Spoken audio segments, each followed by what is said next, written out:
Okay, I'm going to get started by welcoming everyone. Welcome to Wat Tung Yu. Nice to see everyone here this morning. Welcome to everyone who's joining online as well. Today is our group learning program where each Sunday and Wednesday I get together with students, helping them to understand the path to enlightenment. We start our class with meditation, so I'm going to guide you guys in a meditation session, and then afterwards I'll share a talk with you guys from this book. This is the guide that we use for this particular program. It's titled Developing a Life Practice, The Path That Leads to Enlightenment, and each Sunday I go chapter by chapter, and today we're in chapter 20, which is titled Animal to Human, the Evolution of Our Consciousness. This is where you're learning about how this path to enlightenment is to becoming a better and better human being, shedding these animalistic instincts that we have in the unenlightened state. Because what you'll see through the talk today is that what you're experiencing in the unenlightened state is an evolution of consciousness from multiple experiences that you've been having. And the goal in this life is to cultivate more and more wisdom and get to a point where you're functioning as a better and better human being. You also learn about what the Buddha taught about these 5 realms of existence. And we'll talk about those types of things and understanding past lives and things of this nature. So I'd like to welcome all of you guys here and welcome to everyone online. If you'd like to join for meditation, the way that we start is with some chanting in order to ease the mind into meditation and get more benefit out of the meditation itself. If you would like to chant along, there's chanting sheets over there on the cabinet. You're welcome to help yourself and get a chanting sheet, and that way you're able to chant along. Yeah, you're welcome to help yourself. No need to just sit. You can get one if you like. For those of you guys online, this chanting sheet is on our website at buddhadailywisdom.com. If you click on free books, you can scroll down towards the middle of the page, kind of 2/3 of the way down, and you'll see these chanting sheets there. If you understand the origins of chanting, you'll know that this isn't a rite, ritual, ceremony, worship, or prayer, anything like that. The way that the Buddha used chanting as a way to help his students to commit the teachings to memory, it was used as a learning tool, as a learning device. So every 2 weeks, his students would come together and they would recite his teachings orally. They didn't have books, audiobooks, videos, podcasts, things like this during the lifetime of the Buddha to be able to study the teachings. So they just recited the teachings orally in order to commit them to memory. So this is a learning tool, as a learning device during the lifetime of the Buddha, where today we use it as a way to ease the mind into meditation and get more benefit out of the meditation itself. There aren't any rites, rituals, ceremonies, worship, or prayer in the teachings of the Buddha. If you're seeing those kinds of things associated with his teachings, they're actually not his teachings. He never taught any of those kinds of things. Everything he taught is about training your mind, developing your mind, and becoming a better and better human being, a better person. If you look at the English translations of these chants, you're going to see a lot of appreciation, gratitude, and respect for the Buddha. And because of that, I don't think the Buddha even created these chants himself, because he wouldn't have gone around and said, here, chant these chants to me out of respect for me, because this would be ego or arrogance if someone did this. It'd be putting yourself above others. And by the time you get to enlightenment, you don't do that. You don't have an ego in the mind. So he wouldn't have created these chants and said, here, chant these to me out of respect for me. But if you learn from a teacher how to move from anger, sadness, frustration, irritation, annoyance, guilt, shame, fear, stress, anxiety, and all these other feelings to this peaceful and joyful mental state that is enlightenment, and this teacher didn't want anything or expect anything from you, you'd probably have a lot of appreciation, gratitude, and respect for that person too. So that's why I think these chants actually came from his students, either during his life or after his death. So we're going to be chanting these on the way into meditation. You're welcome to join in. Once we're in the meditation, I'm going to be providing you some guidance where I'm essentially going to be teaching you and instructing you how to meditate while we're actually meditating together. Then there's going to be this period of time of quietness where we're all meditating. Everyone here at the temple and anyone joining online will just all be meditating at the same time. Now, during this period of time of quietness, I'm sure you're going to hear occasional sounds. You might hear a car go by, a dog barking, a bird chirping. Someone here might cough or sneeze. If you're in meditation with a craving for permanent silence, when you hear a sound, you will cause your mind to be annoyed or frustrated. Getting to enlightenment is to eliminate your frustration and agitation, your annoyance. Oftentimes people think it's the outside world that's causing these feelings, but what the Buddha discovered is what's going on in your own mind that's causing these feelings. It's not the outside world. So what the mind does in the unenlightened state is it craves permanence. While you live in an impermanent world, things are constantly changing. So if you're in a meditation, craving permanent silence and you hear a sound, you'll cause your mind to be annoyed. But if you understand that the world is impermanent and it's constantly changing, when you hear a sound, it's like, well, of course, that's the way that the world works, that it's impermanent, that the sound's going to arise, it's going to change, and it's going to fade away. And now you can be at ease and rest peacefully. Then we're going to come out of that meditation with some more chanting. And that's where I'll start today's class, helping you guys to understand this topic of the evolution of your consciousness going from animal to human. In terms of your body position for meditation, there's 4 positions that the Buddha taught: seated, lying, standing, and walking. And you would learn these different positions at different times as part of your journey to enlightenment. But oftentimes people are learning in the seated position. So I'll give you guys some guidance on the seated position to be able to help you.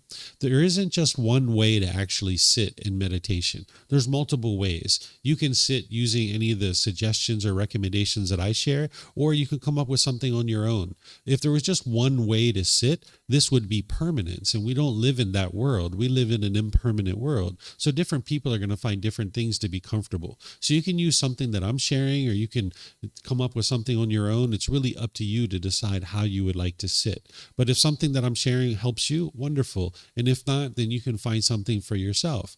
So if you're on the floor in a chair, maybe you're at home, you're on a bench or a sofa in a wheelchair, you can sit however you like. If you're on the floor, you might have some cushions under your rear. This will help soften your seat a bit. And if you're going to bring your legs together in the cross leg position, you might just choose to do that lightly. Whereas if they're real tight, this can impede the circulation in the lower body and cause pain. Some people like to put their legs off the mat. This gets your hips up in the air and allows the circulation to flow in your legs. And then in terms of what the Buddha did, he actually put his right hand over his left with his thumbs together, and he put this into his lap. If this is comfortable for you, you could use this, but it's not about everyone doing it exactly the same way, because that would be permanence. There's other options here as well.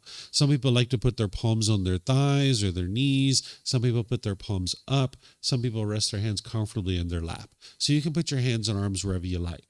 The same thing's true for someone who's in a chair or in a bench or a sofa or in a wheelchair. You can sit however you like as well. Some people like to put their feet flat on the floor or lightly cross at the ankles, but you can see me sitting in a chair here with my legs crossed, so this is an option for you as well. And then you can put your hands and arms wherever you like. It's helpful if the upper body is erect. This helps to keep the mind attentive and alert during the meditation. With the sternum up and the shoulders back, your mind will be more attentive during the meditation, so you can actively train the mind. What meditation is a dedicated, active, purposeful training session where you're eliminating certain unwholesome qualities and you're cultivating certain wholesome qualities. So you'd like the mind to be attentive and alert during the meditation. Whereas if you were slouched like this, the mind would have a tendency to be dull or lethargic. But if you're real rigid with the upper body, the mind could be overactive or uptight. So you'd like the upper body to be erect with the sternum up and the shoulders back, because not only will it keep the mind attentive and alert, but it'll make it easy for you to breathe in through the nose and out through the nose. So again, I'm going to do some chanting to ease into the meditation. You're welcome to join, and then I'll come back in with the guidance afterwards. Arahang Samma Sambuddho Mahakeva Bhutang Mahakavanhang Apivateyami Savakato Mahakavata Tammo Dhammang Namasami Supatipano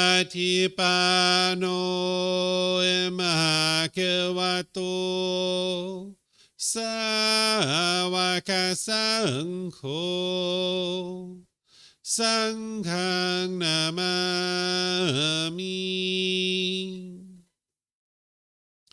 Namo Tassa Bhagavato Arahato Samma Sambuddhassa Namo Tassa Bhagavato อะระหะโตสัมมาสัมพุทธัสสะนะโมตัสสะภะคะวะโตอะระหะโตสัมมาสัมพุทธัสสะ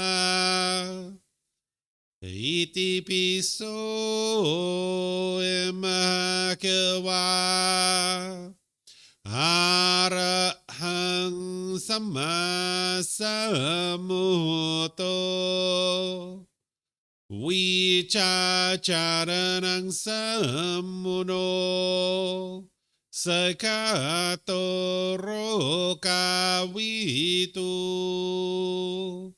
อนุเตโรปุริสาดามาสติสัตตาตาวามนุสนังพุทโธภาควาติ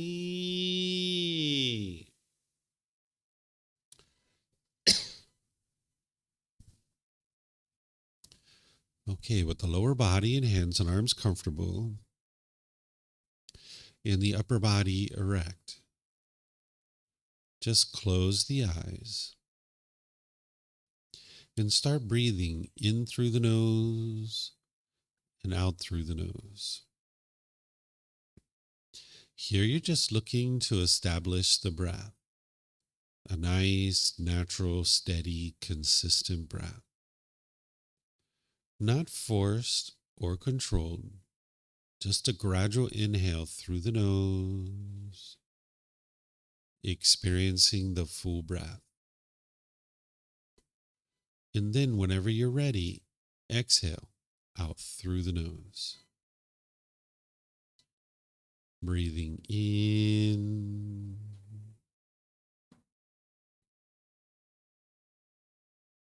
and out.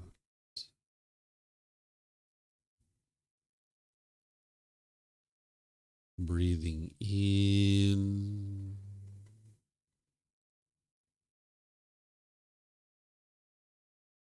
and out.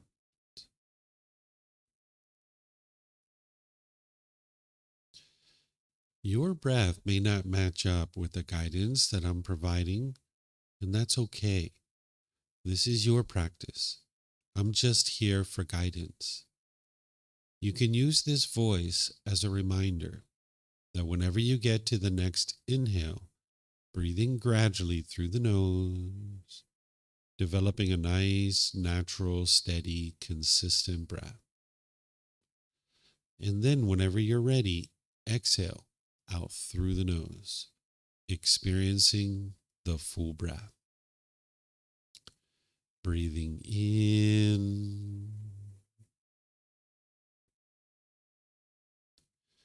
and out.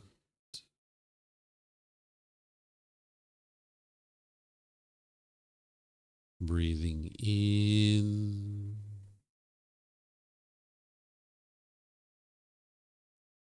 and out.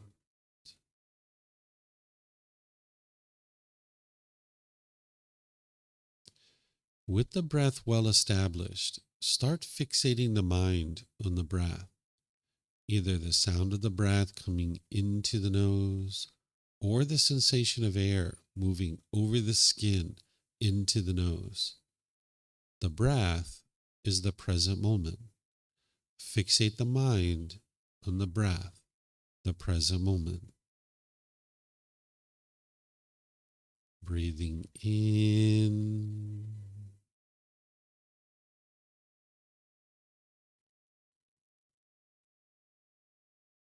and out.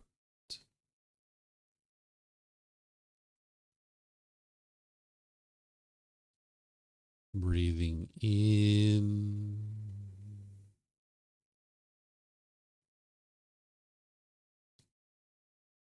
and out.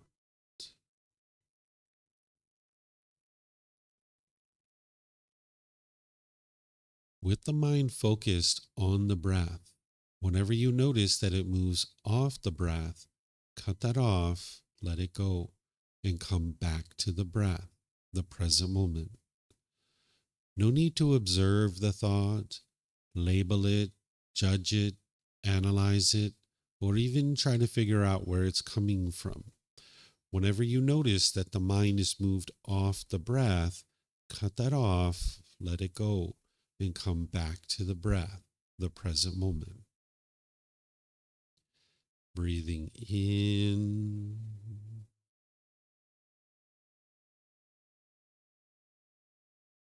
and out.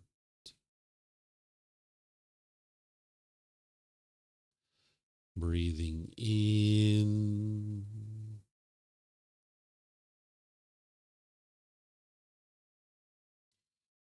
and out.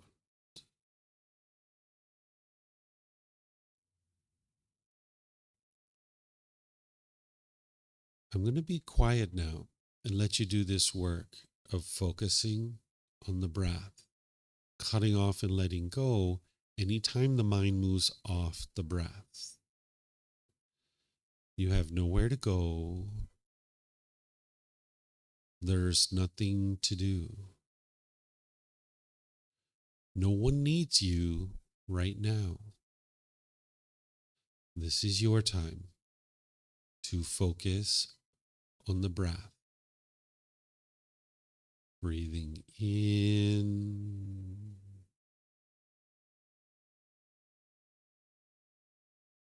and out.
อะระหังสัมมาสัมพุทโธมหาเขวา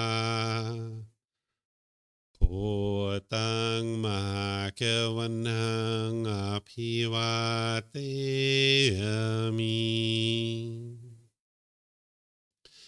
สวากขาโตมหาเขวตาธัมโม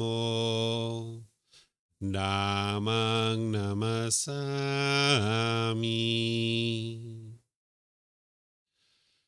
สุปฏิปันโนมหาเขวโตสาวกสังโฆสังฆังนามามิ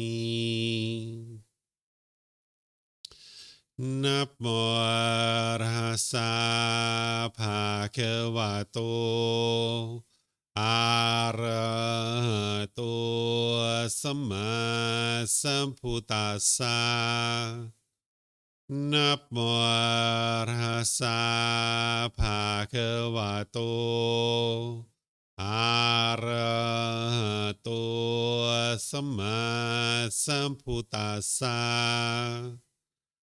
นะโมตัสสะภะคะวะโตอะระหะโตสัมมาสัมพุทธัสสะ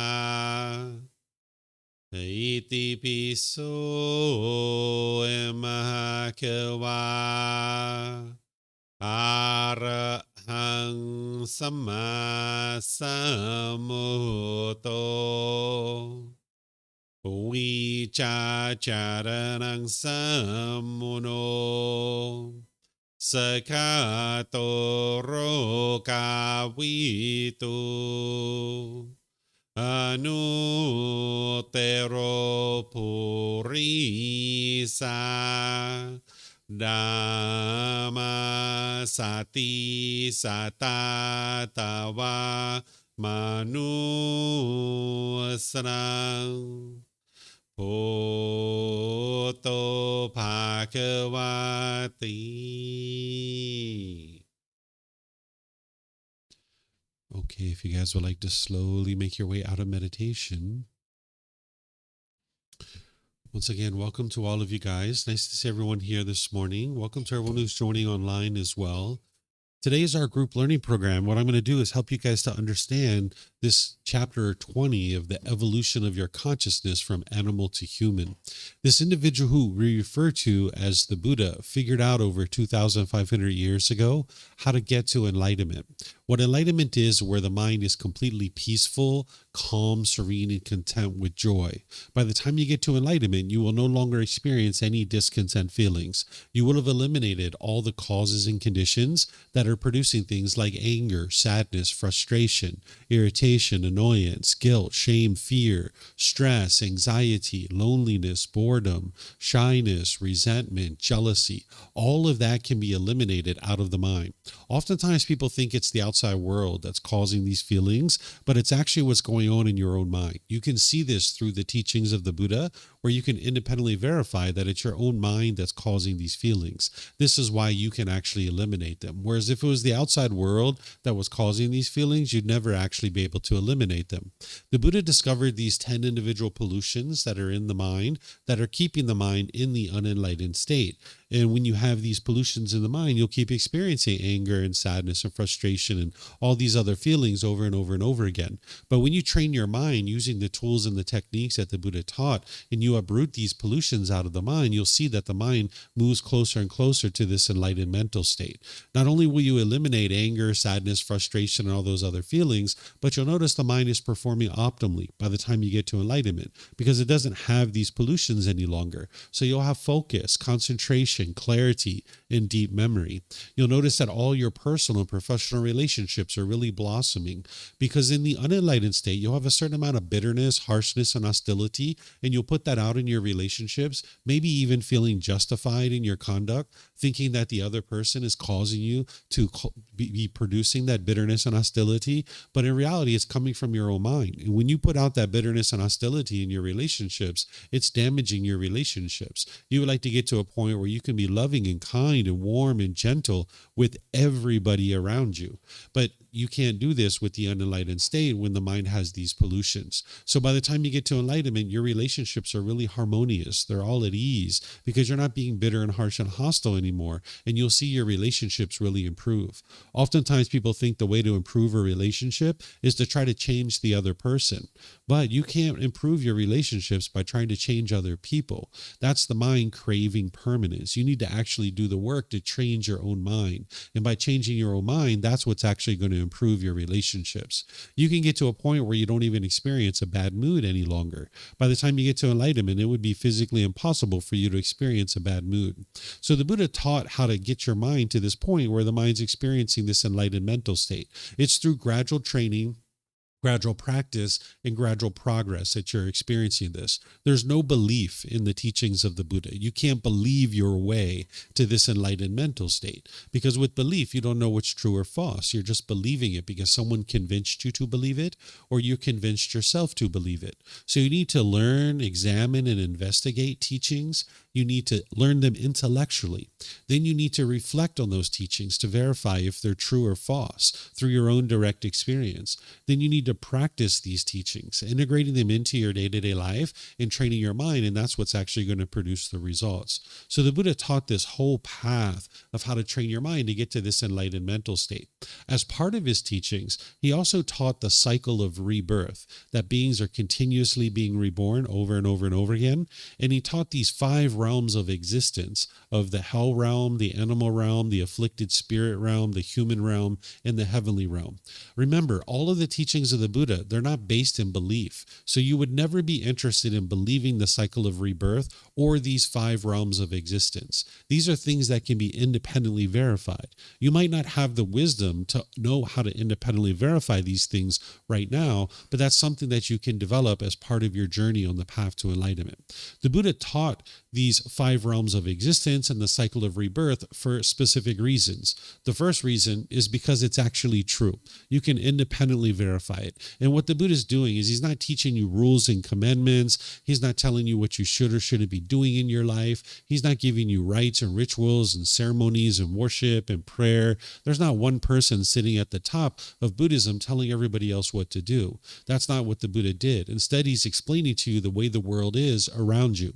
He didn't explain to you the way the world should be, and that if everybody follows rules and commandments, the world's going to become a better place. He's explaining to you the way the world is. And the way the world is that beings are being continuously reborn over and over and over again, and there are these 5 realms. And you need to be able to independently verify this as part of your journey to enlightenment. And as people go deeper and deeper into the teachings, I help them to be able to understand how to independently verify these things. Today, I'm going to introduce you to some things that are going to help you to be able to start understanding this, but it's not really anything that you can necessarily independently verify today. But there are some things in here that I'm going to help you to be able to see that you can independently verify. So the Buddha taught these things for a reason, because it's true. But also, if you start learning and practicing the teachings of the Buddha and you're uprooting these pollutions out of your mind, there's the potential that you might start observing your past lives. Right now, you're probably just believing that you only have one life, but you don't have any evidence that you only have one life, other than the fact that right now, maybe you can't remember what your past lives were. But as you start training your mind and you're uprooting this pollution out of your mind, you might actually start having memories of your past life. And if you didn't understand that this is the way the world is, it could really actually shake you up. Like, say, for example, you started having vivid memories of being murdered, and these were recurring memories that just kept coming up in your mind over and over and over and over and over again.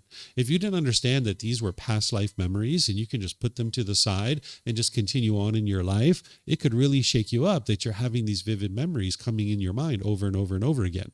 So understanding that these are past life memories are really helpful, because it can help you have a stability of mind in this life. Or for these 5 realms of existence, instance, some people can actually see some of these beings.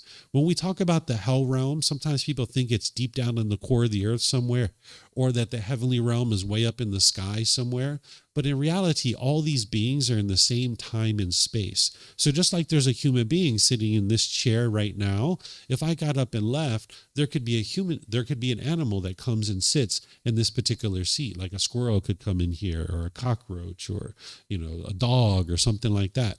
We're all in the same time and space. So these hell beings, they're formless beings. They don't have physical form, but they're in the same time and space as us. Same thing as the afflicted spirit realm, which are like ghosts, and then the same thing with the heavenly realm. They're all in the same time and space. So some people can actually see these beings. Even though they're formless beings, some people can actually see them. So if you don't understand that that is true reality, you could think you're going crazy, and your mind could be really shaken up when you start seeing these types of things. And some people can even hear communication from these beings because they're in the same time and space as us. Some people can hear the voices of hell beings, or afflicted spirits, or heavenly beings. And if you didn't understand this is the way the world truly is, it could really shake you up.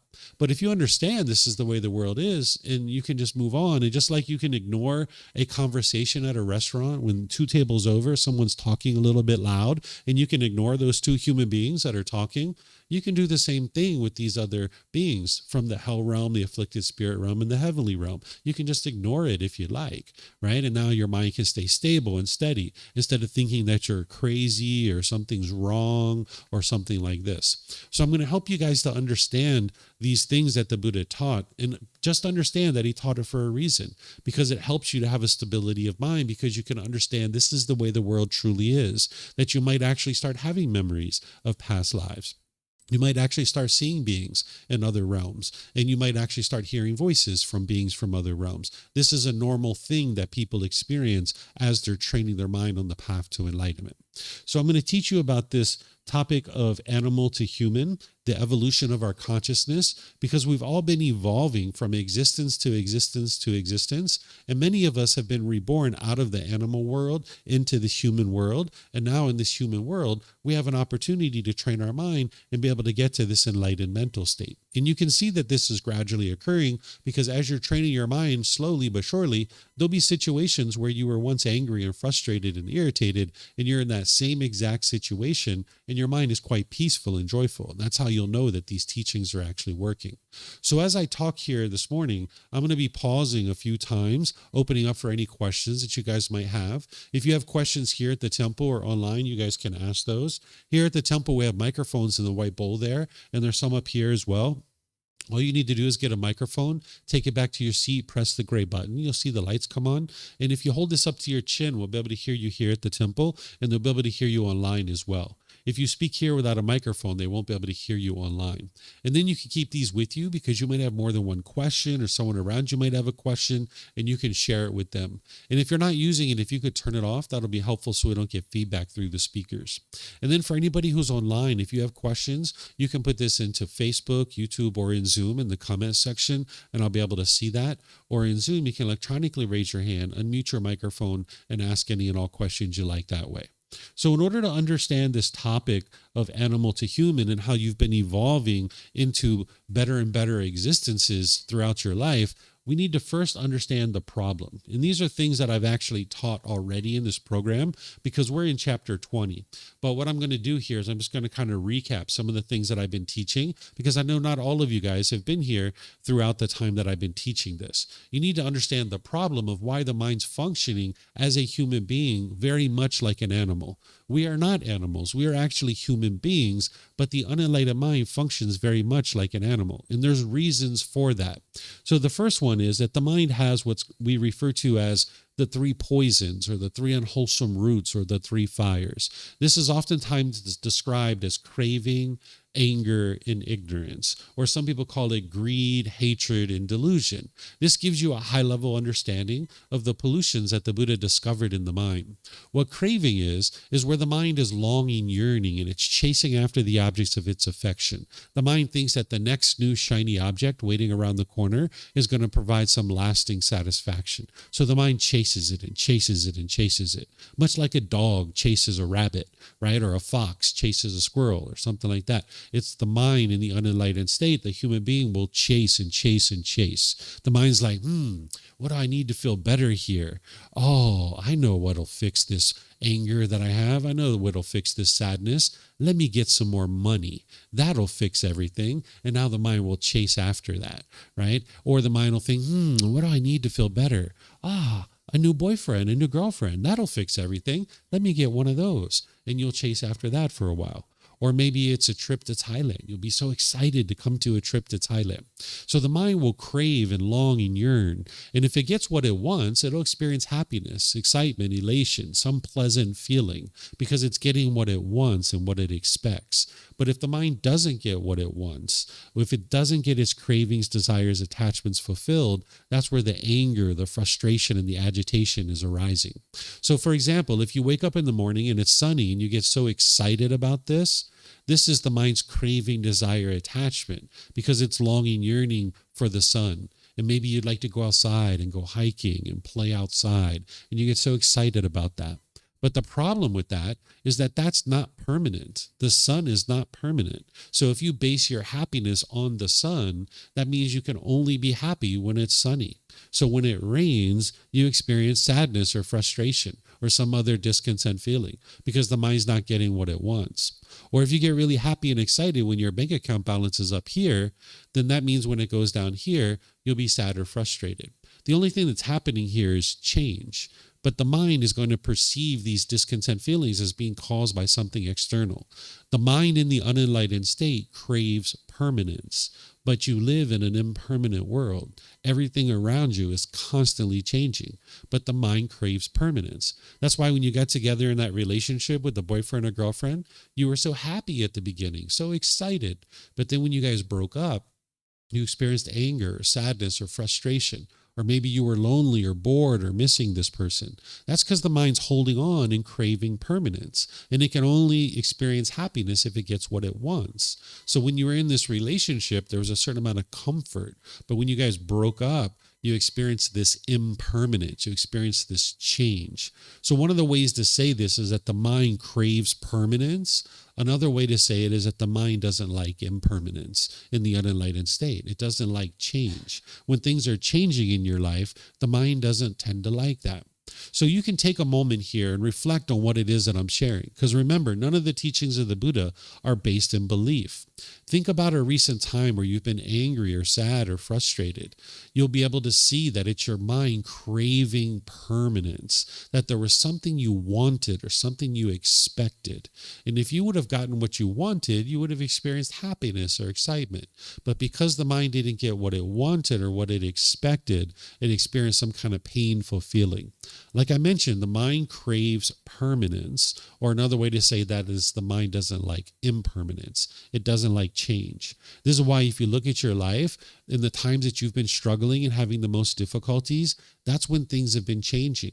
When you change living locations, when you change jobs or occupations, when your relationships are changing, these are the most challenging times in your life because the mind is holding on and craving permanence. So this isn't about guilt or shame, or this isn't about blame or fault or anything about like that. This is just to be able to see true reality of what's truly causing these discontent feelings. Because if you can understand what's causing them, then you can eliminate them. Because like I mentioned, if the mind is experiencing this craving, desire, attachment, if it gets what it wants, it gets pleasant feelings. But if it doesn't get what it wants, this anger starts to arise. And when this anger arises, that's where the mind becomes bitter and hostile and harsh. And it firmly believes that there's something external that's causing it. You might think it's your mom and dad or your brothers and sisters or your boss or coworkers or your friends or somebody like this that is causing you to be angry. So what the mind will do, because it doesn't understand that it's the mind itself that's causing these feelings, is it will tend to push people away, or it'll push the situation away. This is called aversion, where you're pushing people away. You might have pushed people out of your life, but you can see that that didn't solve the problem because you still get angry, you still get frustrated, you still get irritated or annoyed. If that person was the true cause of your problem, when you push them out of your life, you'd be peaceful and joyful from that point forward. Or the second thing you'll do when you don't understand that it's your own cravings that's causing these feelings is that you'll tend to be bitter and harsh and hostile to people through your intentions, your speech, and your actions. It's almost like an animal growling and roaring at another being, trying to fear it into doing things your way. Or the third thing you'll do is you'll tend to put your expectations on people and try to pressure them and get them to do things your way. Because the mind has these cravings and it wants things to be a certain way. It's craving this permanence. And it's almost trying to create this little bubble that you live in. And if somebody comes into your bubble and they're not doing what you want them to do, you'll push them out of your bubble. Or you'll be bitter and harsh and hostile to them, trying to fear them into doing things your way. Or you'll put expectations on them and try to pressure them to do things your way. And people might actually be doing this to you too, where they're pushing you away. They're being bitter, harsh, and hostile to you, and they're putting expectations on you. So where this is coming from, this craving and anger, is it's coming from this third one here that oftentimes people refer to as ignorance, but a better way to think about this is the unknowing of true reality. Because the Buddha wouldn't have used the word ignorance, because this is like a derogatory, demeaning, and degrading way to refer to somebody. And an enlightened being doesn't talk down to people like that. Instead, the Buddha would have used the phrase like the unknowing of true reality, or confusion, or misunderstanding, or misperception. This is what the mind has in the unenlightened state, is that it just doesn't understand what it doesn't understand. And because it doesn't understand and it lacks wisdom, it continues to crave and it continues to have anger. It stays stuck in this unenlightened state. So while we call it craving, anger, and ignorance, it's actually because of this ignorance, this unknowing of true reality, this lack of wisdom, that the mind continues to crave and it continues to have anger. So that's why everything on the path to enlightenment is about the cultivation of wisdom. Because if you can cultivate wisdom and you can see the truth of what's really happening in the world, now with that wisdom, you'll actually eliminate your craving and you'll eliminate your anger. And you can get to the point where your mind's liberated, where it's free, it's completely peaceful, and it's completely joyful. Because when you're experiencing stress and anxiety and frustration and all these other feelings, your mind's not free. It's all bound up. So there's this better way of life that the Buddha taught. And the first part of that is being able to see the truth that it's your own mind that's causing these feelings. Because as long as you blame other people for what it is that you're experiencing, you'll just continue to push people away, be bitter, harsh, and hostile to them, and put expectations on them, and you'll never actually solve the true problem, addressing the true source of the problem. So this craving, anger, and ignorance, these three unwholesome roots or these three fires, this is what's keeping the mind in the unenlightened state, and it essentially has very animalistic instincts where it's growling and roaring at other people. That's what's happening when you're being bitter and harsh and hostile. It's like a lion growling and roaring at another being, trying to fear it into doing things your way. There's also something called personal existence view and conceit in the mind. This is a deeper level of detail than craving, anger, and ignorance. This is part of what we call the 10 fetters. There's these 10 individual pollutions that are in the mind that the Buddha discovered. And when you understand what these pollutions are and the tools and the techniques of uprooting them, you can actually eliminate them out of the mind. And this is where the peace and the joy comes in. You're purifying your mind more and more, and you're getting rid of these pollutions, and you can see your mind becoming more peaceful. But as long as you have these pollutions in the mind, you can't actually experience the peace and the joy. So one of the very first pollutions that the Buddha discovered is called personal existence view. This is where the mind is clinging to your self-image or your self-identity, thinking that this is who you are as a person, wanting to be perceived by others in a certain way. And you can only be happy if you're being perceived the way you want to be perceived. So, for example, the mind will cling to your self-image. Like if you go to a social situation and you spill something on your clothing, you might be embarrassed by that. That embarrassment is coming from your personal existence view, because the mind's clinging to this body, it's clinging to this self-image, craving permanence, wanting others to perceive you in a certain way. And you can only be happy if they perceive you that way. So if your clothes are clean, you're being perceived the way you want to be perceived. But if your clothes have spaghetti sauce all over them, maybe you think like, they're going to think I'm a slob, and now I don't want to be perceived that way, right? Or maybe you stood in front of a mirror and you saw that there was a pink pimple or a wrinkle or a mole, or you started losing your hair, or you started having gray hair. And if you looked in the mirror and you were shaken up by this was your personal existence view, clinging to this body and only feeling comfortable if you're being perceived the way you want to be perceived. Or maybe you stood in front of your closet thinking, who am I going to see today? And how do I want to look? And you put on a certain set of clothing and you looked in the mirror and you're like, no, that's not it. I can't go outside looking like that. So then you put on another set of clothes and you're like, no, that's not it. And you put on a third set and you're like, all right, now I feel comfortable to go outside. This is your personal existence view, wanting to be perceived by others in a certain way. And you can only be comfortable if you're being perceived that way. When I was a kid, I used to get out gel and mousse, and I would run it through my hair and try to get every little hair in exactly the right spot before I would go to school. And sometimes I would do this for so long, I would actually miss the school bus. And maybe you had some of these kinds of experiences too. This is personal existence view, where the mind's clinging to the body and only feeling comfortable when you're being perceived by others the way you want to be perceived. You can also do this with your self-identity in the mind. You might be clinging to a certain culture, an ethnicity, a sexual orientation, a nationality, or a job or occupation. And you might think that this is who you are as a person. Like, for example, I am American, or I am Canadian, or I am Lithuanian, or I am Spanish, or I am Chinese. Any of this I am around your culture, your ethnicity, your sexual orientation, your nationality, or your job or occupation. You might think that this is who you are as a person. So now when you're at a restaurant and two tables over, somebody's saying something fondly about the nationality that you're holding on to in your mind. Maybe they're talking very politely and respectfully about the nationality that you have. You might get all these pleasant feelings. It's like, wow, they're talking about me, right? All Americans are lovely and kind and warm and gentle. You might hear this someday, right? I've never heard it, but maybe you might hear it someday, right? And now you get so excited and happy about that, right? But then it's only a matter of time before two tables over, somebody says something degrading and disparaging about your nationality. And now you're frustrated or angry or irritated. This is the mind's personal existence view, clinging to this idea of who you think you are. Right? This being is not an American. This body was born on a land that people refer to as America, but the mind doesn't have to adopt the identity that I am American. Or say you have a certain job or occupation. Say you got into this job, maybe you were a police officer, right? And you thought, I am a police officer. And now as you're doing that job, you feel really great. But maybe after 10 years, 15 years, 20 years, you retire or you get injured or laid off and you can't do that job anymore. Now maybe you're driving a taxi and your mind's identifying with I am a police officer. And now you're disgruntled and frustrated driving that taxi. Or say you got involved in a relationship and you thought, I am a boyfriend, I am a girlfriend, I am a husband, I am a wife. And now as long as you guys are together, there's a certain amount of comfort there.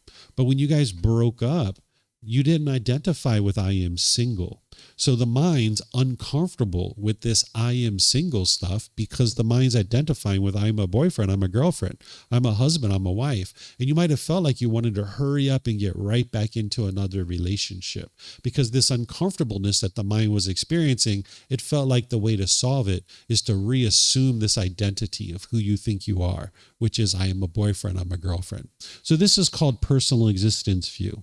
You actually needed this when you were in the animal world because if you didn't understand, I am a deer and that is a tiger over there, and now I need to run because it's going to come and eat me, right? You wouldn't be able to survive. But in this human realm, we actually don't need that. We can actually cultivate wisdom and make wise decisions and realize, that's a tiger over there. Let me get myself out of here. I shouldn't be here, right? We don't have to have this fear in the mind that a deer has because the fear isn't actually helping you. It's just shaking up the mind and causing it to be making unwise decisions. But as a human being, we can actually get rid of this personal existence view where if somebody says, wow, you look so handsome, you look so beautiful in that shirt. Wow, it really brings out the colors of your eyes. We don't have to experience pleasant feelings because of that. We can just say, oh, thank you. I appreciate your kindness. You're so nice. Because then when somebody says, where did you get that haircut? Are you going outside looking like that? Now you can just be calm and you can be like, oh, yeah, I'm actually going outside. Yeah, I like this haircut. It's kind of nice. I thought it was nice. You don't have to be upset and frustrated just because somebody's commenting about this body, right? But if you have personal existence view in your mind, you'll get happy and excited when somebody says something nice about this body. But then when they say something unkind, you'll get frustrated, agitated, or annoyed. And you can't control what other people say and what other people do. All you can do is control your own mind. So this personal existence view is part of the problem in the mind. And then there's conceit. What conceit is where the mind's measuring and comparing, thinking of yourself as being above people or below people. And you might be talking down to people, thinking that you're superior than them. Or you might be putting yourself below people, thinking you're inferior. And now you're shaken up when you're around that person. Maybe like a boss or a celebrity or a politician or something like that. And as long as you're doing this, when you're putting yourself above people and talking down to them, well, people are going to sense that and they're just going to push you away. They're going to be disinterested in being around someone who's constantly talking down to them. Or if you're putting yourself below people and you're talking up to them, then now your boss doesn't have confidence that you can actually handle this project and do a really good job. And now your career is suffering because you're not able to advance in your career because they don't have confidence that you can do the job because you're all shaken up when you're around your boss, right? So this conceit in the human world, you actually don't need it. Instead of looking down on people or looking up to people, you can just think of everybody as being equal. You know, if you see somebody outside sweeping the street, you can say, hello, sir. Hello, ma'am. How are you? Good morning. Right? You can have a smile on your face. And then if you see the king or the queen of Thailand walking down the street, which I don't think you'll see, but if you see that, you can say, hello, sir. Hello, ma'am. Good morning. How are you? Right? You can just treat everybody the same. But if you have this pecking order in your mind where you're trying to measure and compare yourself to other people, you've got to constantly figure out who's above me and who's below me, because I treat those people one way and I treat these people another way. And now your mind's having to constantly switch between the two of these. And it's very exhausting for the mind to be able to do this. Whereas if you can just treat everybody the same, it's so much easier for you. Your mind can be at peace. So this conceit in the animal world, we actually needed it. If it wasn't for conceit, we wouldn't have survived. Because when we were a pack of wolves, we needed to know who's the alpha male, who's the alpha female. They're going to teach us how to hunt. They're going to teach us how to survive. They're going to teach us how to be better wolves. And when we were in a herd of elephants, we needed to know who's the matriarch in our herd. Because if we didn't know who the matriarch was, we wouldn't have learned where the food is, where the watering holes are, where the migration paths are. We would have just been a roaming elephant in the jungle, not really understanding how to survive. So in the animal world, we needed this strong pecking order to be able to understand how to survive in that world. But when we come into this human world, we retain that. And now it causes us difficulties because we look down on some people and then we look up to other people with this pecking order. But you can eliminate this out of the mind. That's part of what the Buddhist teachings are guiding you to be able to do. So the current life, your current experiences, and your previous lives that you've had in the past conditions your mind to function a certain way. But what you're doing on this path to enlightenment is you're becoming a better and better person. You're evolving to this higher consciousness where you're shedding your animalistic instincts and becoming a better and better human being, functioning as a human being, no longer having this pecking order in your mind, no longer chasing after that rabbit, no longer chasing after that thing that we do in the animal world. But the mind needs to learn about this, about what's going on in your mind, and see each one of these existences as you've had as a way to cultivate continued wisdom and become a better and better being. So the Buddha taught this cycle of rebirth and this continuous rebirth because this is what is actually happening. And as you learn more about it, you can evolve beyond these animalistic instincts to this peaceful and joyful mental state where you're no longer plagued by these animalistic instincts. So there's more for me to share with you here, but I'm going to pause here and see if you guys have any questions on what I've been sharing here as part of the problems that the mind has. Because after this, I'm going to start talking about the 5 realms of existence. And then ultimately, I'm going to circle back around and help you see about how the mind in the unenlightened state is functioning like an animal and how you can actually shed this. So do you guys have any questions on these problems here that I've been talking about that the unenlightened mind has? No questions? Okay. I don't see any questions online either. All right. So now we'll talk about these 5 realms of existence. In this book series that I share, it's 13 books. And in volume 11, chapter 105, I have 17 different criteria of how to independently verify the cycle of rebirth. But it's in volume 11, chapter 105 for a reason, because that's where you typically are ready to start looking at this. And you're usually about 2 years into your development on the path with learning with the resources that I share by the time you get to that point. But here in this first book, in chapter 20, I share some information with you guys in this talk about the 5 realms of existence, just to kind of give you guys a heads up of what's being experienced here in these 5 realms, and also to be able to help you understand that what you're experiencing right now is the ideal existence. Being in this human realm, it's the ideal existence. But let me help you to understand each of these 5 realms. And I understand that some of you guys may not have had experiences to be able to independently verify this today, but in the future, you might actually have some of these experiences to be able to independently verify this. But I'll help you guys to understand these 5 realms, but you should never believe any of this. Don't believe what I talk about. Don't believe what's in books. Don't believe what other people talk about. But maybe if you're at the beginning of your journey on the path to enlightenment, you just take this information in and you kind of say, okay, I understand what you're teaching. And now you just set it to the side and you focus on the core teachings of the Buddha, which are things like the 4 Noble Truths, the Eightfold Path, the 5 Precepts, meditation training, and things like that. That's the core teachings that's training your mind to uproot these pollutions. But at a certain point, you're going to need to approach this, because as you're actually cleaning up your mind, you might actually start having interactions with beings from these realms. And if you do, you'll understand that that's normal. And this type of talk will be able to help you to be able to do that. But you might not have what you need to be able to independently verify this. So you might just kind of file it away to the side and then just focus on the core teachings of the Buddha. But nonetheless, this heavenly realm, this is a formless realm that beings are experiencing exclusively pleasant feelings. They don't experience any painful feelings, and they don't experience the neither painful nor pleasant feelings like displeasure or uncomfortableness.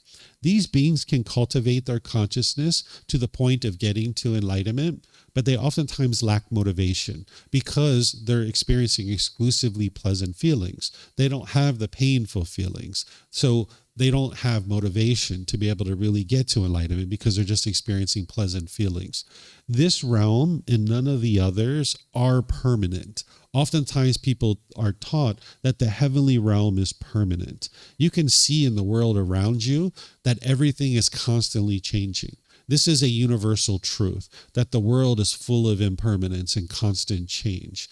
This heavenly realm is the same thing because it's part of this world and it's part of this universal truth of impermanence, that beings are moving in and out of this heavenly realm. The ultimate goal of the teachings of the Buddha is not to die and go to heaven and live this eternal life. That's not what the Buddha is teaching you. He's teaching you to learn and grow and develop in this life, becoming a better and better person in this life, getting to a wonderful life now in this life. The Buddha's teachings aren't about an afterlife, because you need to be able to get to a wonderful life now, and you can see your minds gradually doing that. So the Buddha's teachings aren't about getting to this heavenly realm. If you've ever been taught that kind of thing, that's not true, and this isn't actually a permanent existence. Those beings in the heavenly realm are still in the cycle of rebirth, and they're being reborn in and out of these various realms. So this heavenly realm, the beings can get to enlightenment. It's a formless realm where they don't have physical form. They experience exclusively pleasant feelings. They can get to enlightenment, but they oftentimes lack motivation to do so. The human realm, you guys are probably most familiar with this because you're in the human realm, right? We have physical form. We experience all 3 types of feelings: pleasant, painful, and neither painful nor pleasant. Pleasant feelings are like happiness, excitement, elation. Those are very pleasant for you to experience. Then there's painful feelings like anger, sadness, frustration, guilt, shame, fear, stress, anxiety. Very painful to experience those. And then there's neither painful nor pleasant. This is like shyness or uncomfortableness or displeasure. These are experienced by a human being, and they tend to be built-in motivation for you to get to enlightenment, because human beings, they don't like those painful feelings, and they don't like the neither painful nor pleasant feelings. So they tend to have built-in motivation to be able to get to enlightenment. They have the capability of getting to enlightenment, and this is, we might say, is the ideal existence. existence because we have that built-in motivation. But oftentimes, even in the unenlightened state, people here in the human realm are complacent. Because you can hear about the teachings of the Buddha, you can learn that it's your own mind that's causing these feelings, and then people do nothing about it. They can sit in a talk where they're learning the Four Noble Truths, and they can independently verify and see that it's their own mind that's causing these feelings, but yet they go outside and they continue to be angry and frustrated and sad, and they just continue to live their life that way, rather than doing some work in order to be able to improve the mind. So even in the human state, even though it's the ideal existence and there's this built-in motivation of painful feelings and neither painful nor pleasant, beings even are still complacent, even in the human realm. But they tend to be less complacent than those in the heavenly realm. Then there's the afflicted spirit realm, which we might think about as ghosts. These are actually formless beings who don't have the ability to get to enlightenment in that existence. They're going to need to be reborn into either a human or heavenly existence to be able to get to enlightenment. They experience painful feelings and neither painful nor pleasant feelings, and they have extensive amounts of craving, desire, attachment to people, places, and possessions. This is where somebody might say, my house is haunted. Well, your house isn't really haunted. What it is there was this being who used to live here, possibly as a human being, and the being is holding on and clinging to this house, and it doesn't want to let go. And it's continuing to stay in this area, and it's just in this other existence. It's no longer in the human existence. It's in this ghost existence. It's in this afflicted spirit existence. But that's not a permanent existence either. That being will eventually move on from that existence and be reborn. But it can't get to enlightenment from there. So it's either going to be reborn into a lower realm from the afflicted spirit realm, or maybe into the human realm or into the heavenly realm. So beings are moving in and out of these realms. It's not like there's an order of sequence. Then there's the animal realm. The animal realm, these beings experience also pleasant feelings, painful feelings, and neither painful nor pleasant. They actually can't get to enlightenment from that existence because they can't cultivate their consciousness enough to be able to get to enlightenment, but they can cultivate it enough to be reborn into a different realm. So they can move, say, up into a human realm or into the heavenly realm. So this is possible for animals. And oftentimes, people here in the human realm have come from this animal realm. This is why sometimes people are more bitter and hostile and harsh, perhaps, coming from the lower realms. But also you can have people who are reborn out of the higher realms, like the heavenly realm, and they tend to be more pleasant, more polite, and more respectful. It just depends on where people are coming from and what work they've actually done while they're here in the human realm. So in this animal existence, they tend to have these basic survival instincts where essentially animals are playing, they're fighting, they're sleeping, they're eating, they're having sex, they're killing. This is what animals tend to do, right? They're not sitting around meditating and things of that nature. They don't have the capability of learning that wisdom and then training their mind, but they can move upwards and they can also move downwards too. It just depends. Then there's this hell realm. The hell realm is a formless realm. They don't have physical form. These beings are experiencing exclusively painful feelings, and they have extensive amounts of craving, anger, and ignorance. They can't get to enlightenment from this existence. They ultimately are going to need to be reborn into other existences in order to be able to train their mind. All of these beings can cultivate their consciousness to a certain degree, but it's only in the human and heavenly realm that they can actually get to enlightenment. These lower realms in the hell, animal, or afflicted spirit, they can cultivate their consciousness, but not enough to get to enlightenment, so that cultivation of their consciousness helps them to move up. So, for example, like if you look at a pack of monkeys, there's going to be some monkeys that are more bitter and hostile and harsh in that pack, and then there's going to be some that are more loving and more kind and warm and gentle, right? And then these beings are kind of moving out of that animal existence to other existences. So these are the 5 realms, and I'm just introducing this here so people understand that these exist, and they're all in the same in time and space, and helping you guys to understand a little bit about what they are. So do you guys have any questions on this, the 5 realms of existence? Yeah, Rachel.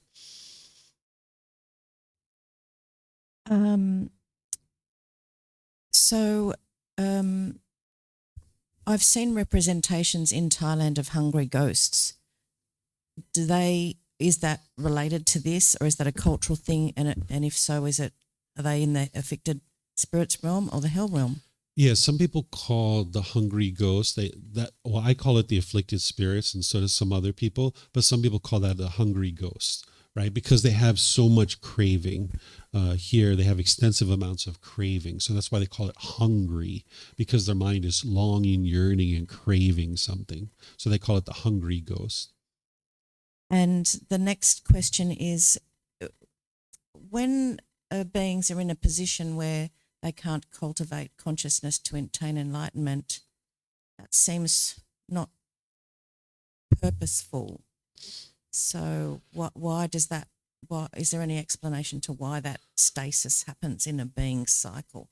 Yeah, it's the reason why it happens is based on when you die at the time of death, whatever the level of pollution is in your mind, that's what's going to determine where you're born next. So there's no being that's overseeing all of this and deciding who goes where.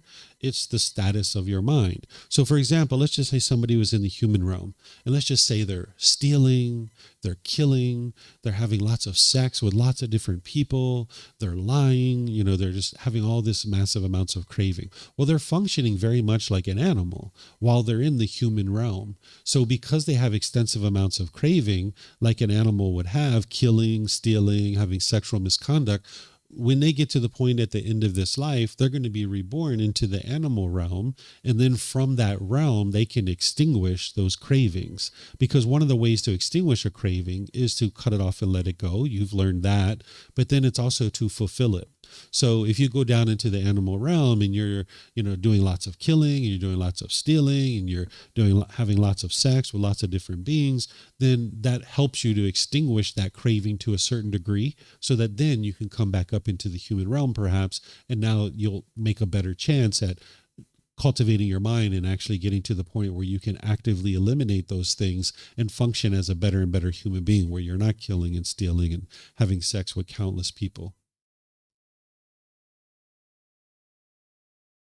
So as you're explaining that, I was thinking male behaviors are born from craving, desire, and attachment. Yes, that's right. So good behaviors can also be born from craving, desire, and attachment, though? Can what? Can also be born from craving, like good behaviors also can be born from No. craving, desire, and attachment? No, so these are called the three unwholesome roots: craving, anger, and ignorance, right?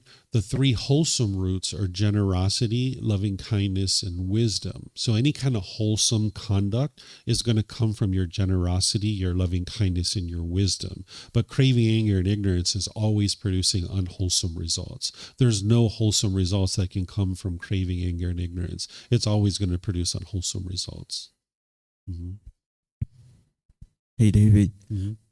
I understand the afflicted spirits realm, it's around us, but the heavenly and the hell realm, it's also around us, like in this also the same place. Yes, same time and space. Same time and So this is why some people can actually see those beings or communicate with those beings, because they're in the same time and space as us. Now, the hell beings tend to, congregate in places where dark things are occurring, right? Where heavenly beings tend to congregate where positive things are occurring. Like that's why sometimes people come to places like temples and they would like to just be here because, they're not surrounded by all these dark influences, right? But then also if you go to a very dark place where lots of unwholesome things are happening, that's where you have these formless beings that are hell beings or afflicted spirits, and you can be influenced by that. It's still ultimately your decisions, but these beings will congregate in places that are either, more dark versus more light. Okay, and next question is, as these are formless helm, and they are also in a reborn cycle, you said before in different moments that they are going to reborn and there is a time, but there is like a precise time, or it's individual for each individual, or it's like how that works? Yeah, for the formless realms, For right? the formless. Yeah, so this was a question in your class this week, is people can understand like death of an animal or death of a human because your body just gives out, right? And like you don't have ability to sustain life anymore. So people ask me like, well, what about the hell realm, the afflicted spirit, and the heavenly realm? Because they don't have a physical body. Do they actually die? Well, the answer is yes. But what's happening is that when you're born into those realms, you have a set time frame, because there's no body that's going to just stop working. But as a being in a formless realm, when you're born into the hell realm, the afflicted spirit, or the heavenly realm, there's a set time frame. And the Buddha oftentimes describes the hell realm and the heavenly realm as being an eon and multiple eons. And during his lifetime, the highest number that they could count to was the 100,000th place. They didn't have the word million 2,500 years ago. So the highest number that they could count to was the 100,000th place. So anything beyond that, he would refer to it as an eon. So he talks about the lifespan of a being in the heavenly realm or the hell realm as being multiple eons. And he gives exact periods of time, because we think about it nowadays as the heavenly realm and the hell realm. But the Buddha, when he talks about these realms, he actually has subcategories within each one of these realms. And depending on what subcategory you're born into, he explains how long your lifespan is being in that subcategory. And it's a set time frame from the time that you're come into that existence. There's a set times frame, and now it just expires. But oftentimes it's multiple eons that he's talking about for each one of those. Mm-hmm. Yes, ma'am. I have a question about Buddha's teaching. Do you think there's a hierarchy of which realm is better or worse? Because reading that, it looks like the human realm is where people might want to be, but I don't know what the Buddha's view is, so I want to hear more about that. Yeah, I don't think of it as a hierarchy, but I do think about, when we look at this, what would be the ideal place to exist? And it's the heavenly realm, the human realm, because the human realm, you experience all three feelings of pleasant, painful, neither painful nor pleasant. So you tend to have built-in motivation to be able to get to enlightenment. And you have the capability to get to enlightenment, because enlightenment would be the very best thing for you. If you get to enlightenment, your mind's completely peaceful and joyful. You don't experience any discontent feelings. You're living a wonderful life at that point. But in these lower realms of hell, animal, and afflicted spirit, even though I use the term lower realms, I don't think of it as a hierarchy. We just refer to it that way because we know that they can't get to enlightenment. It wouldn't be ideal to be here. The Buddha actually refers to these hell realm and this animal realm like a prison, because once you are there, it's very hard to get out. You have to go through many different existences to be able to get out. You will get out, but you have to go through many different existences, countless existences, to be able to get out. So being in the lower realms, you can't cultivate your mind to get to enlightenment. So it would be, you wouldn't really aspire to be in those realms. Being in the heavenly realm, this isn't ideal either, because you tend to be very complacent in this realm because you're experiencing pleasant feelings. So it's really the human realm, which is the ideal existence. But I wouldn't think of it as a hierarchy. Thank you. And just a follow-up question. So if someone in this lifetime reaches enlightenment, what do you think would happen to the next life for that particular person? The Buddha leaves this as an undeclared teaching. He doesn't say what does come next or what doesn't come next, because his teachings aren't based on an afterlife. He calls it out as a specifically an undeclared teaching, that he doesn't teach what comes next for an enlightened being, because you need to get to a point where you're completely content and peaceful in the present moment, that your mind's not longing, yearning for something next. So we know that if you don't get to enlightenment, you will be reborn in the cycle of rebirth. But if you get to enlightenment, what comes next, he just leaves it as an undeclared teaching.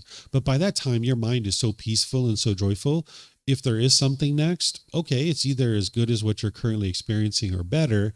And if there is nothing next, okay, so what? You're completely peaceful and joyful now in the present moment. It doesn't matter. So his teachings aren't about an afterlife, but oftentimes that's what people are really focused on. But that's because their mind's longing, yearning for what's next, where you would like to get to the point where you're peaceful and joyful in the present moment, that your mind's not longing, yearning for what's next. Mm-hmm. Can I ask a question? Oh, sure. Yep. Yes. Then what's the difference between the enlightenment state and the heavenly realm, because both are content and happy and no desire. So in the heavenly realm, there's still desire. They're experiencing conditional happiness, but they're not experiencing the same happiness as enlightenment. So there's what's called conditional happiness. Conditional happiness is where you're happy based on some condition. This is where the mind is still discontent. It's still shaken up. That if you get happy because it's sunny outside, then that means you're only happy as long as that condition is present. And when that condition changes, your mind's going to end up in the painful feelings. Here in the human world, you can understand that. In the heavenly world, they're experiencing conditional happiness. So if you've ever been so excited and you like tripped and fell, or you drop something, you can see that that conditional excitement is not desirable. And that conditional excitement arises, it changes, and it fades away. What you're interested to get to, which is what the enlightened being is experiencing, is they're experiencing unconditioned happiness or unconditioned joy, where there doesn't need to be any condition met in order for you to experience that. So in the unenlightened state, there has to be certain conditions, like my mom and dad do this, and my brothers and sisters do this, my boss does this, the weather is this, I have this kind of house, this kind of car, I have this much money in my bank account, then I'll be happy. So your happiness is actually shrinking because of the more conditions that you have. So those heavenly beings, they're experiencing conditional happiness, right? So they're not experiencing the unconditional happiness, and they still have craving, desire, attachment. Otherwise, they wouldn't exist in the cycle of rebirth. Mm-hmm. So as human beings like us, say we did not get to the point of enlightenment, but when we died, is it possible to get to the heavenly realm? And what are the beings in the heavenly realm? And I know there are ghosts, there are, animals, there are people, real people, but what are the form? I mean, you say they are formless, but what do we call them in the real world, in the heavenly? I'm just confused about the heavenly realm. Yeah. Yeah. You asked a whole bunch of things there. Can you start with just one thing? I'm sorry. Yeah. I mean, how do we refer to the heavenly beings, heavenly realm people? I mean, not people. What do we call them? Heavenly beings. Could they be the deities that some people worship in the temples? That is not what would be wise to refer to them as, because the Buddha never taught worship. The things that people are worshiping in these deities and things like this isn't any part of the teachings of the Buddha. He never taught to worship deities, because that's not what's going to produce beneficial results for you. So what you see people doing, even if it's considered a Buddhist temple, if people are worshiping deities, that has nothing to do with the teachings of the Buddha. So I would encourage you to refer to this as heavenly beings. That's what these beings are, is they're heavenly beings. Just one more question. Where do they come from? What do you mean, where do they come from? Did they come from human beings? Like human beings die and become that? So you can experience the heavenly realm from any of these other realms. The Buddha even talks about from the hell realm, you can be reborn into the heavenly realm. He talks about how rare that is, but he talks about that it can actually occur. So there's not any kind of like order of precedence here. It's not like a ladder that you're climbing a ladder.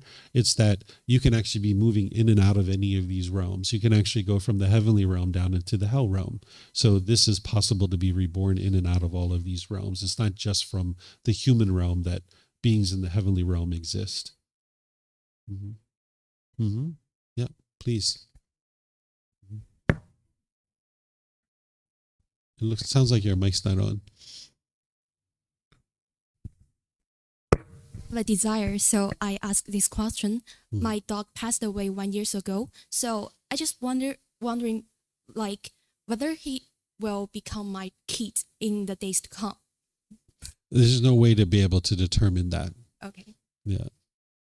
What I would encourage you to do is just let go. I can't let go. I know, because you didn't train your mind yet. But if you use the Eightfold Path, you'll be able to train your mind to let go. Thank you. Mm-hmm. I'll do it. Yeah.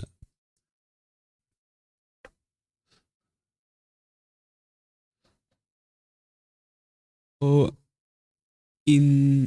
through this like a cycle of rebirth, is there like who is rebirthing? Like let's say we're in the human realm now. Mm-hmm. When our body is not here anymore, is there something that stays and goes that is inside me? Or is it like an energy? Is it like a soul? And is the same thing, the same energy that goes to this cycle?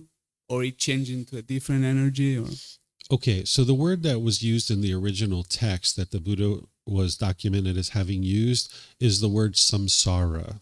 This is the word that you'll see because the original text is in the Pali language and we're translating from that Pali language into English. And this word samsara has mostly been translated as the cycle of rebirth. That's what people call it. But if you look at how the Buddha talks about samsara, there's nothing that's actually being reborn. It's actually the cycle of new existence. That's a better way to actually think about it. That's what I talk about in this book, is that I help people to understand that it's really not the cycle of rebirth because there's nothing being reborn. It's a brand new body and a brand new mind every single time.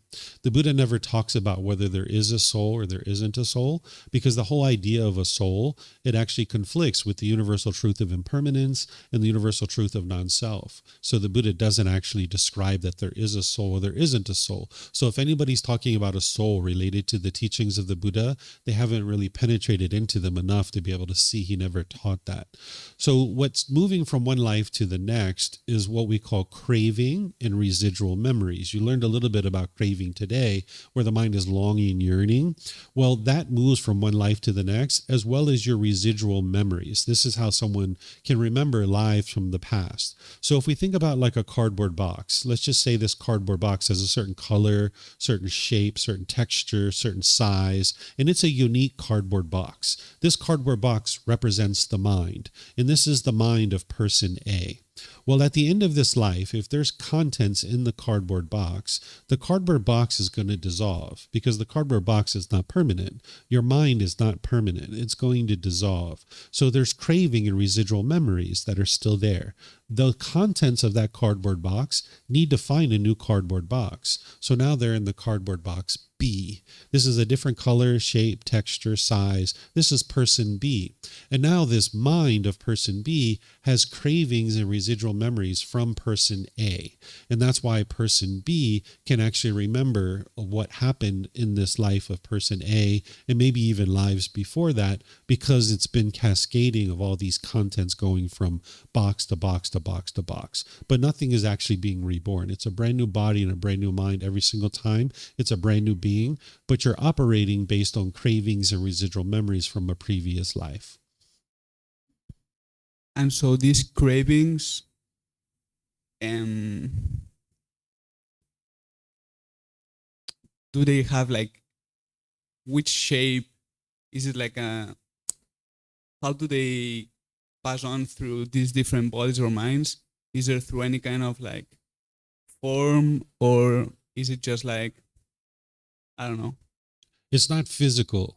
A craving is inside the mind. It's the way that the mind longs and yearns. So say, for example, someone in the past was a carpenter, right? And they did carpentry work and they were a handy person doing lots of work with tools and stuff like that. Well, when that being dies, if they still have a craving to do that kind of stuff, that craving and residual memories from their past is going to end up in this new mind. And now this person B, they could have those same cravings where now, because of the work that was done in the past where they hadn't extinguished their craving to do handyman type work, in this new life, they could be doing handyman type work because now they're having that craving and residual memories from their past lives. So it's what's going on in the mind. It's not anything physical or tangible, but it's what's happening in the mind, this longing, yearning that the mind has. Same thing like, that's what I was talking about. Like a human being can function very much like an animal. Since that's our topic today, animal to human.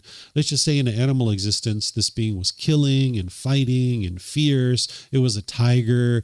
Maybe it was, being very aggressive and hostile and maybe even having sex with lots of different tigers. So now when that being dies, and it's born into this new life, there's this craving and residual memories that go into this new mind, and now it's a human being. Maybe this human being turns out to be a serial murderer, right? Because they were so used to killing in their past life, and they never extinguished that craving, that now in this new life, now they're actually still having this urge to kill. And maybe they're still having sex with lots of people. Maybe they're raping their victims and killing them and all this kind of stuff. This is from their craving and residual memories from their past lives, that they were born from a existence like a tiger or a lion into this human realm. Because you could also have like an elephant, right, or a rabbit or a squirrel that's much more, docile, much more warm and gentle. That being is born into a human existence, and now they're going to experience something different. They're not going to be aggressive and hostile and bitter. It's because these cravings, residual memories are going from one life to the next, and it's conditioning what you experience in this life. And now what you're doing on this path, which is what I'm going to ultimately get to here in a moment, is you need to shed those animalistic instincts, those cravings and residual memories that are still stuck around from your previous lives.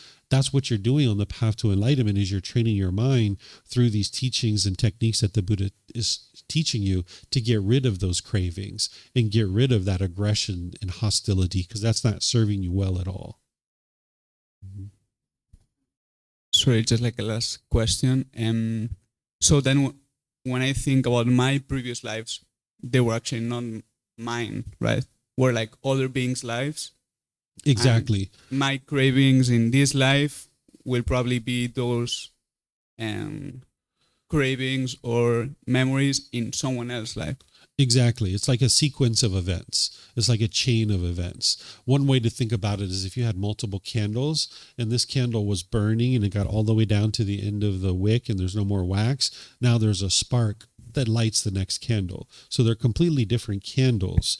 But if you leave around trash in the mind, then the next being is going to have to deal with it, right? So the best thing you could do is clean up this mind, purify this mind, so that another being doesn't have to deal with that. Because if you purify this mind and you clean it up, and there are no more cravings in your mind, there's not going to be a next existence. So it's kind of like cleaning up the trash now so that someone else in the future doesn't have to deal with it. Because that's what people have been doing in the past. And that's why this being right here is now here. That this being is actually a collection of multiple experiences from past lives. But now you have a choice to make. What are you going to do? Are you just going to continue to go through life being angry and frustrated and bitter and hostile and harsh and lack this wisdom of what's really going on?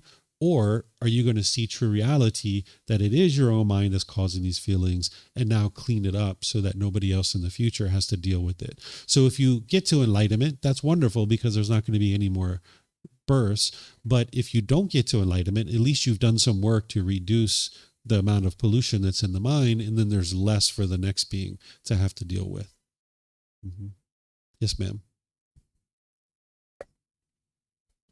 Can you hear me? Mm-hmm. Okay. Just to follow up on this path to enlightenment, you mentioned about some people, as they go through this process, they may start experiencing things, maybe this formless realm. I'm just curious about the mechanism behind that, and what are some examples of people's experience, like experiencing these heavenly or the spirit or the hell realm. You're saying being in the human realm and observing your past lives, you're interested in understanding about that, right? Either past life, but also experiencing these other formless spirits. Okay, so I know you still have a question, but I'm going to advance the slide here and talk about this, and then we'll come back to your question. You have a question, right? Okay, so let me just answer this question here. Is the way that you start to experience the understanding of your past lives, but also being able to, communicate with beings in the formless realms and being able to see this, is it's moving to a higher consciousness. That as your mind is in the unenlightened state, it's like walking out of your house and you're on that street and you can see what's happening on that street, right? Because you're now walking outside of your house and now you're on that particular street. That's like being in the unenlightened state, that you can understand what's going on predominantly in this life, in the last 5 or 10 years, you kind of remember what's going on in this life. But as you're training your mind and you're moving to this higher consciousness, it's like moving to a higher vantage point. And now when you move to this higher vantage point, you can look over your existing life, and you can oftentimes see, just like these people can see all these streets and all these roads and how all these towns interconnect. It's the same thing that when you move to a higher consciousness, you can see more of your current life, but you can also see more of your previous lives too, and how all these lives interconnect.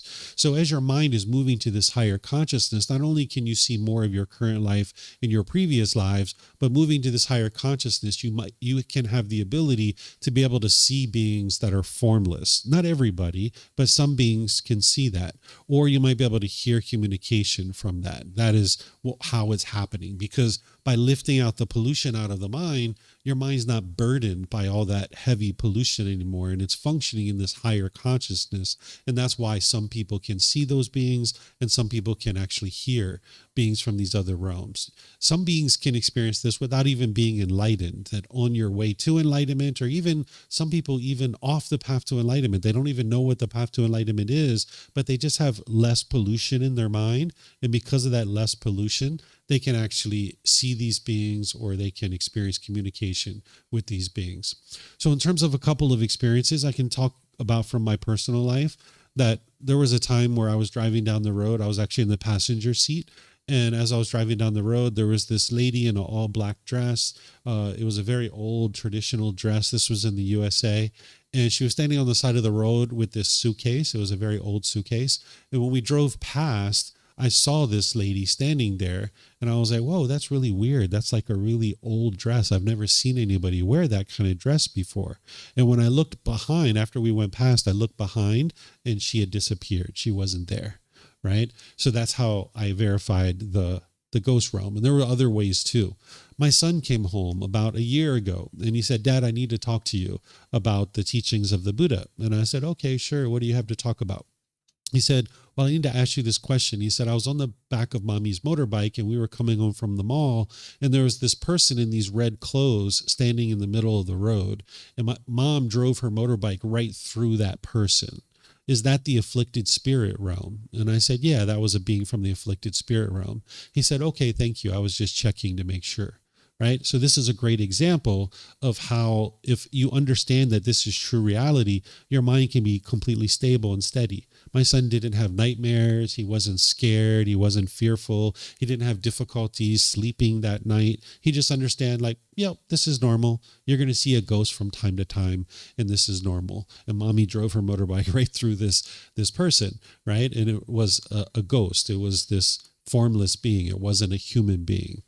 So he understood, and he had no problems with it. So these are just a couple of examples, but you'll hear from different people. Some people have had these situations, and some people haven't. So you should never believe in this stuff, but as you're training your mind, you might actually get to a point where you have these types of experiences or others. So you have a question?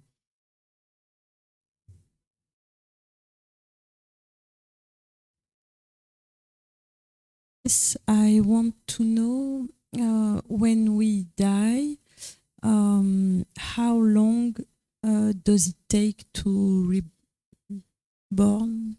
Yeah, each being's going to be different, but from what I saw, it can be as short as 500 years or as long as 2,000 years between lives. Oftentimes people think it's immediate rebirth, but it's actually not. It can actually take a very long period of time. So I imagine there's some beings that are shorter than 500 years or longer than 2,000 years, but this is the window of time that I saw from one life to the next. And for this time, what happened? You mean in between? Yeah. The Buddha doesn't really share much information on that. He gives a little bit of details. I don't have any recall of what happened in between. I have recall of previous lives, but I don't have recall of what happened in between. The Buddha talks about it very basically. He just talks about these stations of consciousness that the mind goes through, but he doesn't talk about much details because that's not really needed in order for you to get to enlightenment today, because what you need to do is train your mind to uproot these pollutions, and that's what's going to get you to enlightenment. enlightenment. What happens during that period of time, we have no ability to really understand that necessarily unless somebody ever recalls it. But even if you do recall it, it doesn't really matter, because right now you're in this human existence and you would like to train your mind from this human existence. We have some questions here coming in online. Judy, you have a question? Go ahead, ma'am. Can you hear me okay? I sure can. I put it in the chat as well. I was just wondering, is the way a person lives their current life, whether they're aware they're on a path to enlightenment or not, does that inform or determine what realm they'll be reborn into? Yes, because these are natural laws that are affecting us whether we're aware of them or not, just like the natural law of gravity. So even if somebody has no understanding of this path whatsoever, their pollution of their mind is either increasing or it's decreasing, depending on, you know, what they're doing in their day-to-day life and how they're approaching the world in their mind. So they will be affected by whatever they are experiencing. So when they get to the end of this life, whatever the status of the pollution of their mind, they're going to be reborn in accordance with that. Just like the natural law of gravity, there's nobody overseeing it, turning it on, turning it off. It just happens as a natural law. The same thing is true about this natural law as well. Thank you. Yeah, you're welcome. And it looks like, I think it's Karen might have a question. Go ahead, ma'am. Hi, David. I wanted to go back to the metaphor that you used before in terms of like the candle. You said like once the candle burns out, it lights the other one. And I guess my confusion was what happens like, I guess, to like the candle that was burnt out? Because what I'm understanding is that, you know, it just like disappears forever.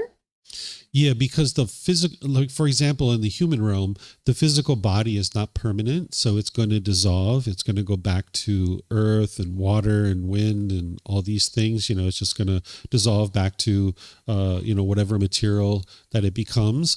And then the mind itself, that's not permanent either. So that is going to dissipate and disappear as well. So this body and mind configuration that we have right now, it's only for a temporary period. And at the end of this life, the breakup of the body and the mind are going to separate. The body's going to deteriorate, and then the mind's going to dissolve. And then whatever contents are in that mind, craving and residual memories, it's going to go into a new mind, a new consciousness.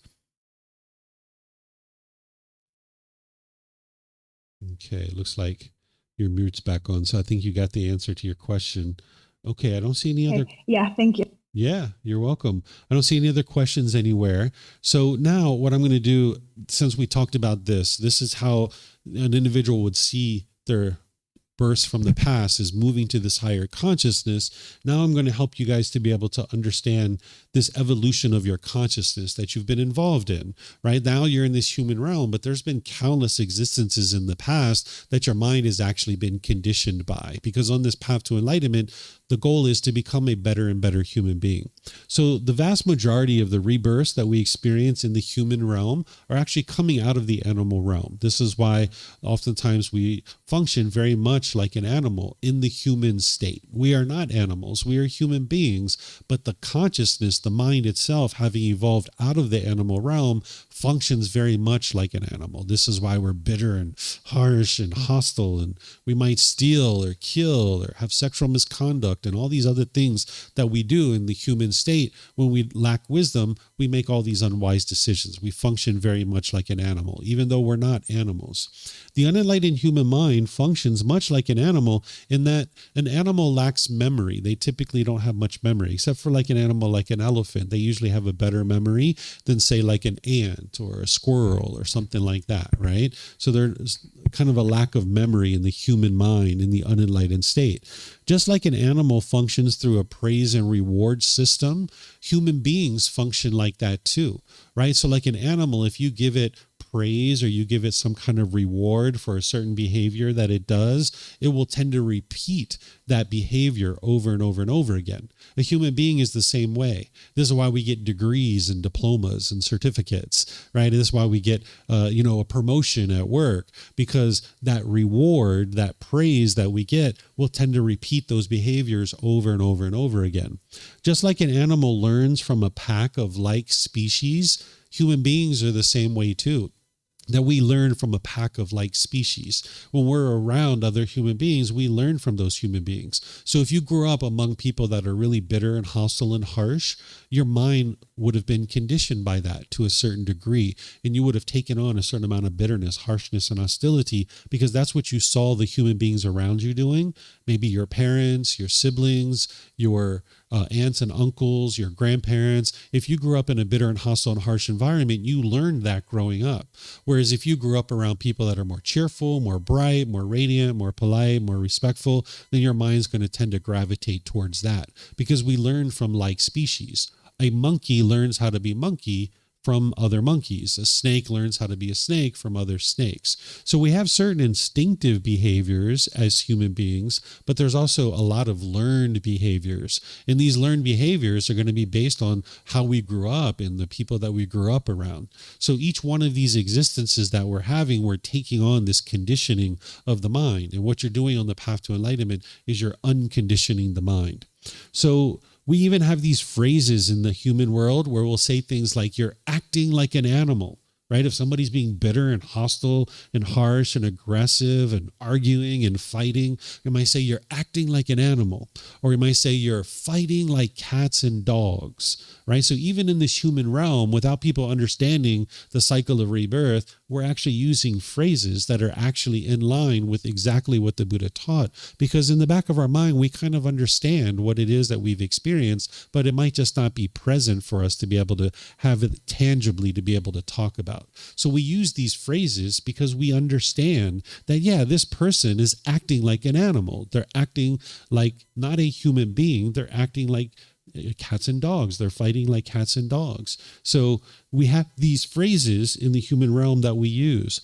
Humans are actually very fascinated with animals. That's why we have zoos. That's why we study animals. That's why we have animals in our houses, a lot of us. We have pets, or we have, as we grow up, we have stuffed animals, and we even wear animal prints. Sometimes we wear clothing that has animal prints. Sometimes people even wear the actual fur or the actual, body of an animal, right? They'll wear the actual fur or the leather and the skin of an animal. And if they're not doing that, it might actually be a fabric that's made to look like an animal print, because we're so fascinated with animals that we bring animals into our house, we sleep with them, we have stuffed animals, we go to zoos to study animals. We're very fascinated with animals as human beings because we were once so many different animals in the past. So what we're doing on this path to enlightenment is our mind is preoccupied with this craving, anger, and ignorance, just like an animal. So this human mind, this unenlightened mind, is functioning very much like an animal because it's untrained. And because of its being untrained, it functions like this animal. But what you're doing on the path to enlightenment is you're evolving from these animal consciousness into a human consciousness. Physically, you have a human consciousness right now, but it's been conditioned from these animal existences. So now what you're doing is you're shedding those animalistic instincts, becoming a better and better human, learning to not growl and roar and bite and snarl at people, but instead to have conversations and be able to speak gently with people and be wise in the way that you interact, learning how to be loving and kind, understanding that not everyone's going to do things your way.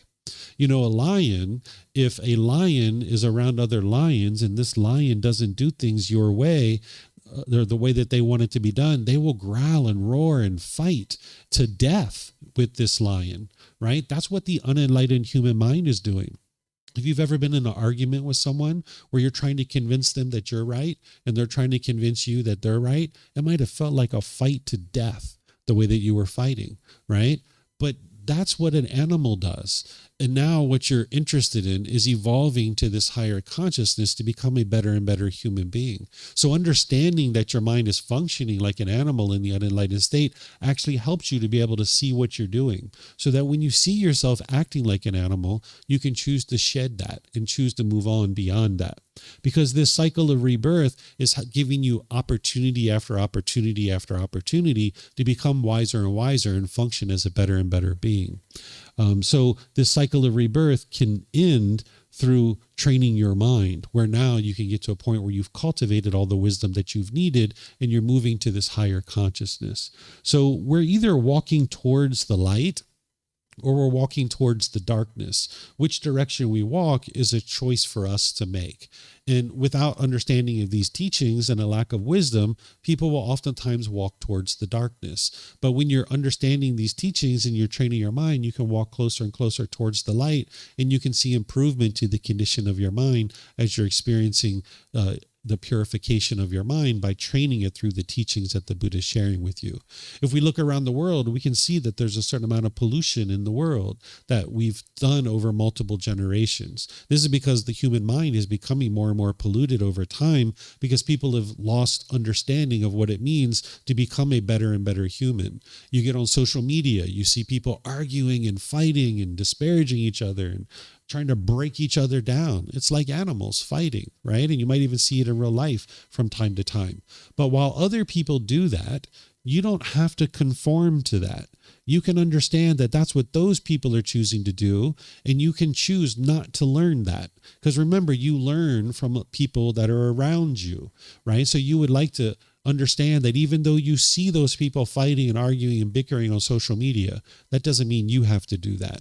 Or just because you see people fighting and arguing at a neighborhood center or in your community, that doesn't mean you have to do that. If they're interested in fighting and bickering, okay, they're fighting and bickering. If there's a cat and a dog fighting in my neighborhood, I'm not going to go out there and get in the middle of that. Hey, they want to fight, let them fight. Let them hurt each other. That's on them, right? I'm going to stay safe, right? So you don't have to get in the middle of all these fights and all these quarrels that people have. You can just maintain your peace and maintain your joy, right? Whereas if you're trying to get involved in people's arguments and fights and being hostile and bitter, you're just being an animal with those individuals. So we don't think about people as being in a hierarchy. You don't think of yourself as being above other people. Even when we talk about moving to this higher consciousness, you should never look down on other people. But you should understand there is a difference between someone who's training their mind and someone who's not training their mind. If someone's not training their mind, they're going to be very angry and bitter and hostile and harsh. But if you're training your mind and you're actively working to become a better and better human being, you can evolve to this higher consciousness and experience the benefits of having done so by experiencing more peace and more joy. So do you guys have any questions on this here? This is everything I have to share with you guys today. You guys had lots of questions about the 5 realms of existence, but do you have any other questions you would like to ask? No questions? Okay. So what I'll do then is I'll just end by thanking all of you guys for being interested in learning the teachings of the Buddha. Thank you for your questions. Thank you for participating in today's class. If you guys would like to learn more, there's opportunities for you to do that. Tonight at 6:30 here, I'm going to be doing a meditation where I'm just going to guide students in meditation. And then I'm just going to open up to whatever questions that they have. We're going to be doing loving kindness meditation, which is a meditation that helps you to cultivate the love and kindness in your mind so you can be more gentle and loving and kind with the people around you, including yourself. If you have negative self-talk in your mind where you're degrading and diminishing yourself, it's no fun walking around with that. So there's a meditation that helps you with that. It knocks down your anger and your hatred and your ill will, which is what comes out of the mind when you're functioning like an animal. So I'm going to be doing that at 6:30 tonight. And then at 9 o'clock, I'm going to also be here teaching the same topic that I just taught because there's people like in Europe right now that are sleeping. So I do it at 2 time zones so that everybody can attend a live class if they would like. And then next week on Wednesday, I'm going to be teaching meditation as well. You can see all these options for learning on our bulletin board over there. You even see things like our game night and how we have like a social event here every Friday at 6 o'clock. We'd play board games and we'd listen to music and have a good time. So you guys are welcome to come to any of these events. You'll find it on our bulletin board and our website as well. And you're also welcome to come talk with me and get plugged into these teachings, because even though we talked about this cycle of rebirth today and these 5 realms of existence, I recommend that people start with this first book at chapter 1. We're in chapter 20 now. I restart this program on August 9th, and you can attend while you're here or you can attend online, but you can actually get this book for free. You can download it from our website. You can take it and go print it. You can get printed versions here by reimbursing us for the printing cost, or you can order it on Amazon, and this would be the best place to start. Now we're a little bit deeper into this book, but at the beginning of the book, you're going to see all the core teachings that are helping you to understand how to train the mind, and that's the best place to really get started. And there's various programs to help you be able to gradually learn this and be able to heal from what hurt you so that you never need to hurt ever again. That's what the teachings of the Buddha are really for, is to heal from what hurt you so that you never need to hurt ever again. But it's not the outside world that's hurting you. It's what's going on in your own mind. And the Buddha's teachings will help you to see that more and more clearly. So thank you all again for being here. And whatever you do today, have a very lovely and wonderful rest of your day. Perhaps I'll see you next time. Take care. Sawadee krap. Sawadee krap.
Thank you again for watching.